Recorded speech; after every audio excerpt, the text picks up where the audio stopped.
Once upon a time, in a place called Seri, there were two salesmen of pots, pans, and handmade trinkets. They agreed to divide the town between them, allowing the other to sell in their area once they were done.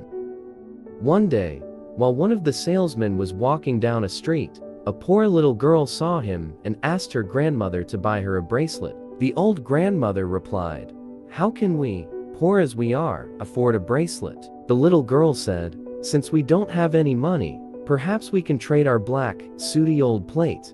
The grandmother agreed to give it a try, and invited the dealer inside.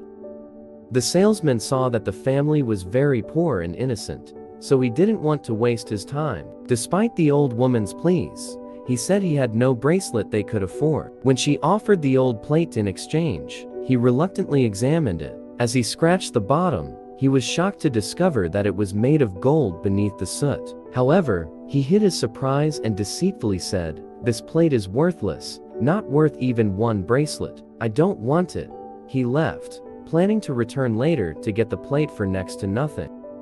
Meanwhile, the second salesman, having finished his part of town, arrived at the same house. Again, the little girl begged her grandmother to trade the old plate for a bracelet. The grandmother noticed that this salesman had a kind demeanor, unlike the first, and invited him in. When he examined the plate, he too saw that it was pure gold beneath the grime. He said, "All my goods and all my money together are not worth as much as this golden plate."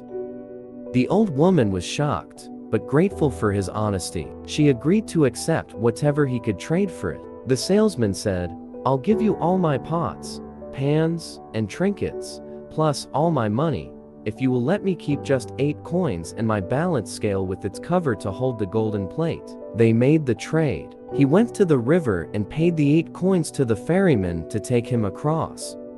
By then, the greedy salesman had returned, dreaming of the profits he would make. When he offered a few cents for the plate, the grandmother told him of the trade she had made with the honest salesman. She said, "Sir, you lied to us." The greedy salesman, unashamed of his lies, but saddened by his loss, asked, "Which way did he go?" She pointed in the direction. He left all his goods at her door, and ran to the river, shouting, "He robbed me! He robbed me!" From the riverside, he saw the honest salesman crossing the river. He shouted to the ferryman, "Come back!" But the good merchant urged the ferryman to continue, and so they did. Filled with rage, the greedy salesman jumped up and down, beating his chest. His hatred consumed him so much that he coughed up blood, had a heart attack, and died on the spot. The moral of the story is, honesty is the best policy.